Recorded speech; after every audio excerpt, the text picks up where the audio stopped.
கண்ணுல இருந்து ஒரே ஒரு சொட்டு தண்ணி கீழே இறங்கி ரசூலுல்லாஹ்வுடைய முகத்தில் விழுது. ஏன்னா ரசூலுல்லாஹி ஸல்லல்லாஹு அலைஹி வஸல்லம் அவங்க ஒழு செய்யக்கூடிய தண்ணியை கீழே விட மாட்டாங்களாம் சஹாபாக்கள். அதை பிடிச்சி தங்களுடைய முகத்திலையும் கையிலையும் காலிலையும் தேய்ச்சி கொள்வாங்களாம். ஹதீஸில் பார்க்கப்படுது. அபூபக்கர் ரலியல்லாஹு தஆலா அன்ஹு நபி அவர்களை தன்னுடைய தோளின் மீது சுமந்து கொண்டு இந்த ஜபலே சௌர்னு சொல்லக்கூடிய மலையின் மீது ஏறுறாங்க. எந்த ஓட்டையை காலை வச்சு அடைச்சிருக்கிறாங்களோ அந்த ஓட்டையில் ஒரு விஷச்சிந்து அபூபக்கர் ரலியல்லாஹு தஆலா அன்ஹு என்ன செய்யுது, கடிக்குது.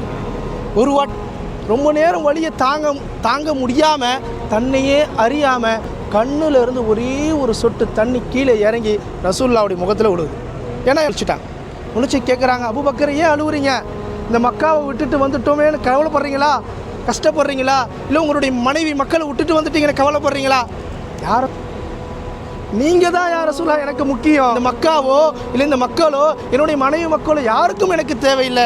ரொம்ப ஸல்லல்லாஹு அலைஹி வஸல்லம் அவங்க என்ன செய்கிறாங்க, தன்னுடைய உமிழ் நீரை எடுத்து அபூபக்கருக்கு எந்த இடத்துல சிரமங்கள் ஏற்பட்டுச்சோ கடிச்சதோ அந்த விஷயந்து அந்த இடத்துல வைக்கிறாங்க. கொஞ்ச நேரத்தில் எல்லா விஷமும் அப்படியே கீழே இறங்கு.